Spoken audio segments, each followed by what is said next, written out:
मीरा हर सुबह जल्दी उठती थी। पहले खेतों की सैर, फिर छोटे से क्लिनिक की सफाई और फिर मरीजों का इलाज। जहाँ पहले लोग झोला छाप डॉक्टर के भरोसे थे, अब वो डॉक्टर दीदी को भगवान मानने लगे। मीरा ने महज इलाज ही नहीं किया बल्कि स्वास्थ्य शिक्षा पर भी जोर दिया। महिलाओं के लिए मासिक धर्म और पोषण पर क्लासेज, बच्चों की सफाई की शिक्षा और बुजुर्गों के लिए मुफ्त चेकअप कैंप। लोगों की सोच बदल रही थी। दूसरी तरफ रिया ने अपनी पत्रकारिता को एक नई दिशा दी। उसने सिर्फ कैमरा चलाना नहीं बल्कि सिस्टम से सवाल पूछना शुरू किया।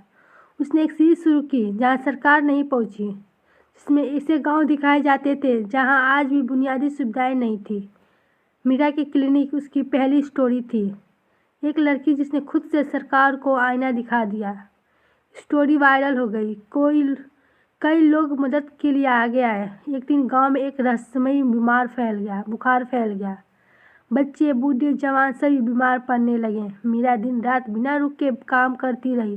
दवा, टेस्ट, इलाज, लेकिन संसाधन कम थे। उसने रिया को फ़ोन किया, रिया मुझे मदद चाहिए वरना ये गांव बहुत पीछे चला जाएगा। रिया ने दिल्ली में प्रेस कॉन्फ्रेंस की, सरकार से सवाल किया, सोशल मीडिया पर अफवाह चलाया। लोगों ने दवाइयाँ, मेडिकल सप्लाई और पैसे भेजे। एक सप्ताह बाद सरकारी मेडिकल टीम भी गाँव पहुँची।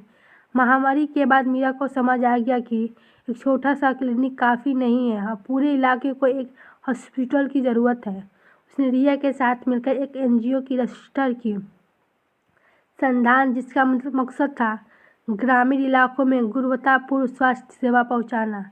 फंड रेजिंग, सरकारी कागजी प्रक्रिया, जमीन की तलाशी। 1 साल के भीतर गांव में बना पहला संधान ग्रामीण अस्पताल। मीरा अब सिर्फ डॉक्टर नहीं, एक नेत्री बन चुकी थी। एक दिन मीरा और रिया को राष्ट्रपति भवन से बुलाया आवा। उसे पद्म श्री से सम्मानित किया गया। ग्रामीण स्वास्थ्य एवं सामाजिक परिवर्तन के लिए विशेष योगदान। जब मन से पूछा गया कि ये सफलता किससे समर्पित करेंगी, मीरा ने कहा, मैं ये सम्मान अपने पिता को नहीं, उस लालटेन को समर्पित करती हूँ जिसके नीचे मैंने पहली बार डॉक्टर बनने का सपना देखा था, और अपनी बहन रिया को जिसने शहर से गाँव का हाथ थामा।